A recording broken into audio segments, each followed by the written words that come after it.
Praise the Lord. கர்த்தருடைய பிள்ளைகளே, இந்த காலை வேளையிலே நான் உங்களை சந்திப்பதிலே மற்றற்ற மகிழ்ச்சி அடைகிறேன். கர்த்தர் தாமே ஒவ்வொரு நாளும் உங்களை பார்க்கும்படியாகவும் உங்களோடு கூட சம்பாஷிக்கும்படியாகவும் எனக்கு கொடுத்திருக்கிற கிருபைகளுக்காய் அவருக்கு நான் நன்றி செலுத்துகிறேன்.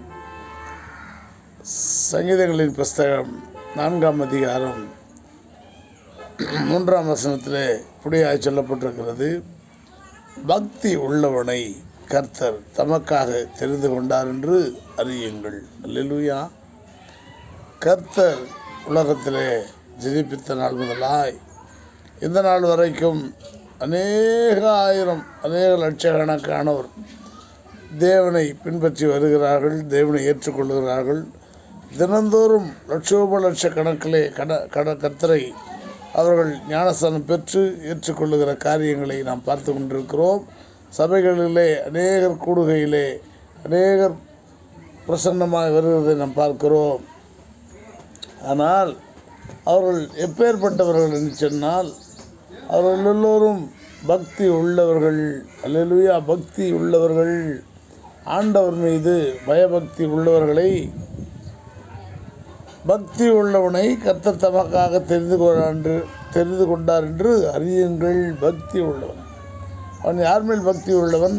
ஆண்டவராகி இயேசு கிறிஸ்துவின் மீதே பக்தி உள்ளவனாகி அவரை ஏற்றுக்கொள்ளுகிறான். அப்பொழுதுதான் கர்த்தர் அவனை ஆசீர்வதிக்கிறார், அவனை ஏற்றுக்கொள்ளுகிறார். நான் கர்த்தரை நோக்கி கூப்பிடுகையில் அவர் கேட்பார். அல்லேலூயா. சங்கீதக்காரன் சொல்கிறான், நான் இரவும் பகலும் முழுவதும் நான் தூங்கவே மாட்டேன், எப்பொழுதும் அவர் துதி என் நாவில் இருக்கும். அப்பொழுது நான் கர்த்தரை நோக்கி கூப்பிடுகையில் அவர் கேட்பார். அல்லேலூயா.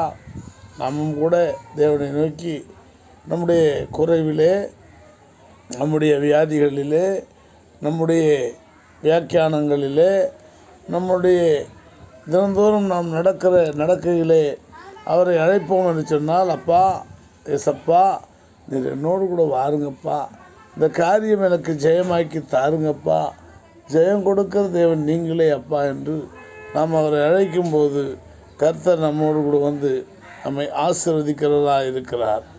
நீங்கள் கோபம் 4ஆம் வசனத்தில் இப்படியே சொல்லப்பட்டிருக்கிறது: நீங்கள் கோபம் கொண்டாலும் பாவம் செய்யாதிருங்கள். அல்லேலூயா. ஒரு கோபப்பட்டு ஒருத்தனை அசிங்கமாக பேசுகிறோம், ஒருத்தனை அடிக்கிறோம், அந்த மாதிரி அவங்க கோபப்படுத்துகிறாங்க. படுத்தினாலும் கூட நீங்கள் கோபம் கொண்டாலும் பாவம் செய்யாதுங்க. அந்த மாதிரி வேலைக்கு நீங்கள் என்ன பண்ணாதீங்க, போகாதீங்க, கோபப்படாதீங்க, அடிக்காதீங்க, கொலை பண்ணாதீங்க, கொல்லாதீங்க, அவர்கள் அசிங்கமான வார்த்தைகளாலே திட்டாதீங்க என்று நீங்கள் கோபம் கொண்டாலும் பாவம் செய்திருங்கள். உங்கள் படுக்கையில் உங்கள் இருதயத்தில் பேசிக்கொண்டு அமர்ந்திருங்கள். அல்லேலூயா. சொல்லலாம், உங்கள் படுக்கையில் இருதயத்தில் நீங்கள் அப்படியே, ஆண்டவரே இப்படி பண்ணுறாங்க, ஆண்டவரே இதை செய்கிறாங்க, ஆண்டவரே எனக்கு நிந்தையாக இருக்குதுப்பா, இந்த நிந்தையை என்னிருந்து அகற்றி போடுங்கப்பா அப்படின்னு சொல்லி ஒவ்வொரு வார்த்தையும் ஒவ்வொரு சூழ்நிலையிலும் தேவனிடத்தில் ஒப்புவித்தவாறு நீங்கள் இருங்கள் என்று சொல்லி கர்த்தர் உங்களை ஆசீர்வதிக்கிறவராக இருக்கிறார். அதனாலே தேவனுடைய பிள்ளைகளே, ஒவ்வொரு நாளும் ஆண்டவரை தேடி வாருங்கள். கர்த்தர் உங்களை ஆசிர்வதிப்பார். நாம் ஜெபித்து முடிப்போம். ஸ்தோத்தரிக்கிறோம் ஆண்டவரே, ஸ்தோத்தரிக்கிறோம் ராஜாவே. நல்ல வேலைக்காக நமக்கு நாங்கள் நன்றி செலுத்துகிறோம் அப்பா. தகப்பனே, இந்த சபை கட்டுவதற்காக உதவுகிறேன், ஒத்துழைக்கிறேன், பணங்களை அனுப்புகிறேன் என்று சொன்னவர்கள் ஆண்டவரே அப்படியே நிறுத்திவிட்டு இருக்கிறார்கள்.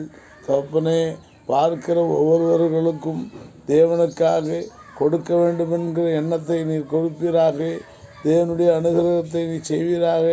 அப்பா, கால் மிதிக்கும் தேசமெல்லாம் கர்த்தருக்கு சொந்தமாகும், கண் பார்த்த பூமி எல்லாம் கல்வாரி கொடி பறக்கும் என்று சொல்லி அருமை வசனத்திலே போட்டிருக்கிறதே அப்பா.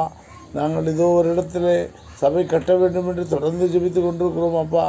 அதை ஒருவரும் அதை கேட்க செவிட்டு விரியன் பாம்புகள் போல காதுகளை மூடிக்கொண்டிருக்கிறார்கள் அப்பா. அதை திறந்து ஆண்டவரே ஒத்துழைக்கிற, உதவுகிற, கொடுக்கிற ஒவ்வொரு கரங்களையும் தேவன் தாமே ஆசீர்வதிப்பீராக. இதுவரையும் கொடுத்திருக்கிறவர்களை பேர் பேராய் ஆசீர்வதிக்கிறீரே, அதற்காக நமக்கு நன்றி அப்பா. நன்றி அப்பா. ஆண்டவரே, இதை கட்டுவதற்கு 1,00,000 இப்பொழுது அதிகமாக கூட ஆகும் போல் இருக்கிறது. அதை கொடுத்து உதவுகிற அருமை ஆண்டவரே, கிறிஸ்துவ பிள்ளைகளையோ அல்லது இந்து பிள்ளைகளையோ அல்லது வேறு எந்த மதத்தினுடைய பிள்ளைகளையோ தேவன் தாமே நீர் ஆசீர்வதிக்க வேண்டும் என கெஞ்சுகிறோம். ஆசீர்வதிங்க, பலப்படுத்துங்க. சபையை இந்த மாதமாவது கட்டி முடிக்க எனக்கு கிருபை செய்யுங்க. இயேசு கிறிஸ்து நாமத்திலே ஜெபிக்கிறோம் ஜீவனுள்ள நல்ல தகப்பனே. ஆமென், ஆமென், ஆமென்.